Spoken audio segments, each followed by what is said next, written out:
সন্দেশখালীর পর এবার ভূপতিনগরে আক্রান্ত কেন্দ্রীয় এজেন্সি। ভোটমুখী বাংলায় ইডির পর এবার আক্রান্ত এনআইএ আধিকারিকরা।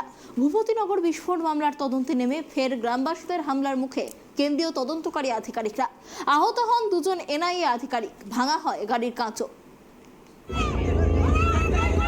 সন্দেশখালী কাণ্ডের রেশ কাটতে না কাটতেই ফের তদন্তে নেমে আক্রান্ত কেন্দ্রীয় এজেন্সি। শনিবার ভোরে ভগবানপুর 2 ব্লকের অর্জুননগর এলাকা থেকে তৃণমূলের অঞ্চল সভাপতি বলাইচরণ মাইতি এবং বুথ সভাপতি মনোব্রত জানাকে গ্রেফতার করে এনআইএ। এই দুজনকে নোটিশ পাঠিয়েছিল কেন্দ্রীয় এজেন্সি, কিন্তু তারা কেউই হাজিরা দেয়নি। অভিযোগ, তৃণমূলের 2 নেতাকে গ্রেফতার করে বেরানোর সময়ই গ্রামবাসীদের ক্ষোভের মুখে পড়েন এনআইএ আধিকারিকেরা। কেন্দ্রীয় এজেন্সির গাড়ি ভাঙচুর করা হয় বলে অভিযোগ। যদিও ভূপতিনগরে এনআইএর উপর হামলার ঘটনায় এনআইএর ভূমিকা নিয়েই গুরুতর প্রশ্ন তুলে দিলেন রাজ্যের মুখ্যমন্ত্রী মমতা বন্দ্যোপাধ্যায়। বিজেপিকে ভোটে জেতাতেই এনআইএর এই তৎপরতা, সরাসরি বিজেপিকে কড়া ভাষায় আক্রমণ শানালেন মমতা বন্দ্যোপাধ্যায়। মাঝরাতে কেন অভিযান চালাতে হলো এনআইএ-কে? অভিযানের কথা পুলিশকে এনআইএ জানিয়েছিল কিনা তা নিয়েও প্রশ্ন তুললেন রাজ্যের পুলিশ মন্ত্রী মমতা বন্দ্যোপাধ্যায়। ওরা কেন পুলিশকে না জানিয়ে যাচ্ছে?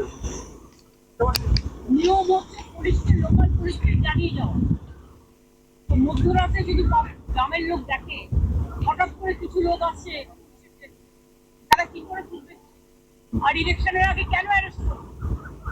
যদি সবাইকে অ্যারেস্ট করে, বিজেপি কি মনে করে সব বুথ এজেন্টকে অ্যারেস্ট করবে? সব ভোট ম্যানেজারদের অ্যারেস্ট করবে? পরে ভোটে জিতবে? শূন্য গুলি ছুটছে। দুজন তৃণমূল কর্মীকে অ্যারেস্ট করেছে আজকে। কি অধিকার আছে না? শুধু বিজেপিকে সাপোর্ট দেওয়ার জন্য বিজেপি নোংরামি যারা করছে, আমরা সারা পৃথিবীতে আওয়াজ।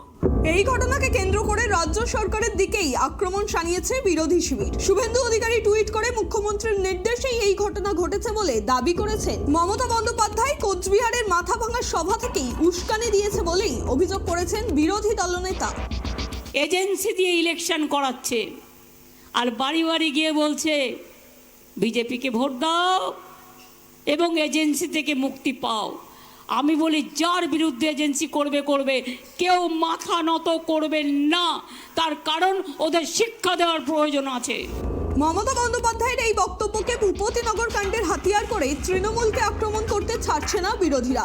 ফিরল সেই চেনা ছবি। ভূপতিনগরের ঘটনা ফেরালো সন্দেশখালী কাণ্ডের স্মৃতি। প্রায় একই কায়দায় মারমুখী মহিলা ব্রিগেডের হামলার শিকার কেন্দ্রীয় এজেন্সি। ভূপতিনগর থানায় এফআইআর দায়ের করেছে এনআইএ। সূত্রের খবর, সরকারি সম্পত্তি নষ্ট সহ একাধিক ধারায় মামলা রুজু হয়েছে তাদের বিরুদ্ধে।